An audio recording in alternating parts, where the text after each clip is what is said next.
नमस्कार। देशकाल प्लस में आपका स्वागत है। मैं हूं मुकेश कुमार। दोस्तों, एक तरफ तो यूक्रेन में शांति के लिए वार्ताएं चल रही हैं, कोशिशें चल रही हैं। ट्रंप ऐसा लगता है कि जल्दी से जल्दी यूक्रेन के मसले को निपटा देना चाहते हैं और जेलेंस्की पर उन्होंने भरपूर दबाव भी बना रखा है।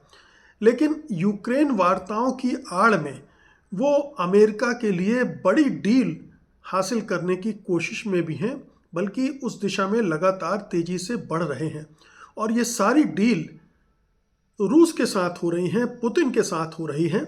और जो उनके खासम खास उनके एडवाइज़र हैं और उनके कंसल्टेंट हैं, विटकोफ और उनके दामाद कुशनर, ये दोनों इस काम में लगाए गए हैं। वो लगातार मॉस्को जाकर मीटिंग्स कर रहे हैं और एक तरफ यूक्रेन वार्ताओं को आगे बढ़ा रहे हैं, दूसरी तरफ अमेरिका कैसे रूस में जाकर अपने पैर जमा सकता है या रूस से फ़ायदा उठा सकता है या रूस के साथ दोस्ती गांठ सकता है, ये पर्दे के पीछे बड़ा खेल चल रहा है।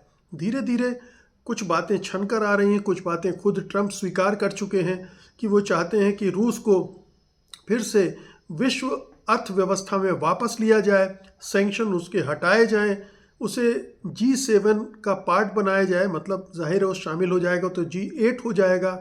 तो वो रूस को साथ लाना चाहते हैं और इसीलिए यूरोप को डंप भी करते नज़र आ रहे हैं। लेकिन इससे भी बड़ी चीज़ें हो रही हैं जो कि अमेरिकी अखबारों के जो दो खुलासे कर रहे हैं उनसे पता चलता है कि बड़ी बड़ी डील कर रहे हैं।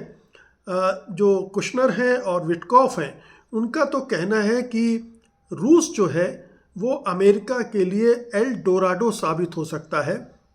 एल डोराडो एक मिथिकल जगह है जो सोने और धन से भरी मानी जाती है और रूस के लिए वो यही रूस उनके लिए यही दिख रहा है, क्योंकि वो रूस में बहुत पोटेंशियल देख रहे हैं।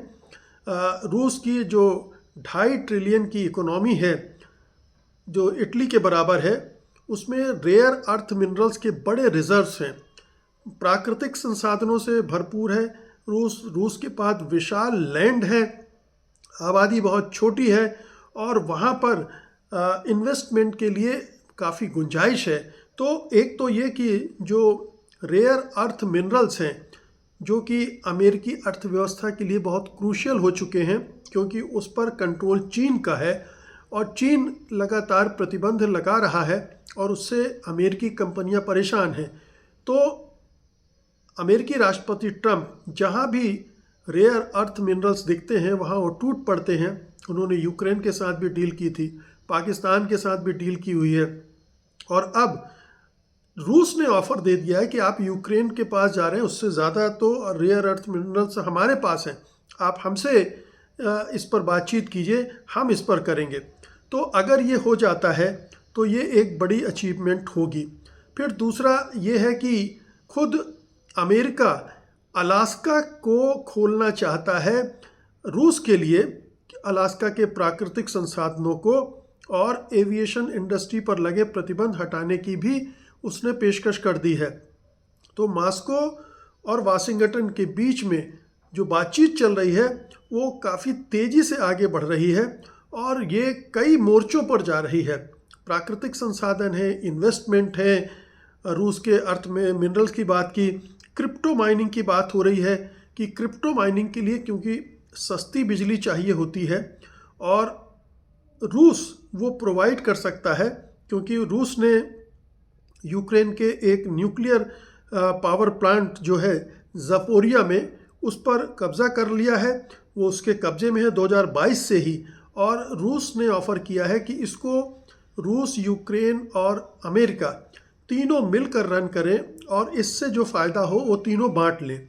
ये यूक्रेन इसके लिए तैयार नहीं हो रहा है, क्योंकि इससे ये होगा कि पावर प्लांट पर रूसी कब्ज़ा जायज़ हो जाएगा। लेकिन उसके पास अब कोई विकल्प बहुत ज़्यादा नहीं है। अलबत्ता ये साफ दिख रहा है कि अमेरिका इसमें इंटरेस्टेड है कि इस तरह का कोई क्रिप्टो माइनिंग के लिए इस प्लांट का इस्तेमाल किया जाए और ये उस शांति वार्ताओं का बहुत बड़ा हिस्सा भी बन सकता है। इंफ्रास्ट्रक्चर के मामले में, एनर्जी इंफ्रास्ट्रक्चर के मामले में बहुत सारी रणनीति बन रही है, बहुत सारी बातचीत हो रही है और इस तरह से ऐसा लग रहा है कि अमेरिका अब रूस पर बहुत मेहरबानी दिखाने वाला है। और इसको आप इस तरह से भी देख सकते हैं कि रूस ने बड़ी चतुराई से ट्रंप को अपने जाल में फांस लिया है, क्योंकि ट्रंप बुरी तरह से फंसे हुए हैं अपनी इकोनॉमी को लेकर। वो अमेरिका फर्स्ट और make it America great again ये सारे नारे दे रहे हैं और इस वजह से उन्हें परफॉर्म करना है। लेकिन दूसरी तरफ चीन आगे बढ़ता जा रहा है बड़ी तेज़ी के साथ, हर मोर्चे पर वो उसे पछाड़ता दिख रहा है। तो अब वो बहुत जल्दबाजी में है कि कहीं से कुछ इस तरह की चीज़ें हो जाएं जिससे अमेरिकी अर्थव्यवस्था जो चीन के सामने पिछड़ती जा रही है उसका पिछड़ना रोका जा सके। और रूस ने, पुतिन ने कुछ बड़े आकर्षक ऑफर दे दिए हैं और इस वजह से ट्रंप जो है वो यूक्रेन की बलि चढ़ाने के लिए तैयार हैं। यूक्रेन को वो किसी भी तरह से उसके युद्ध को रुकवाना चाहते हैं। ज़ेलेंस्की पर पूरा दबाव बनाए रखा है, बार बार कह रहे हैं कि ज़ेलेंस्की के पास कोई कार्ड नहीं है, कोई लीवरेज नहीं है और उसे तो समझौता करना ही पड़ेगा।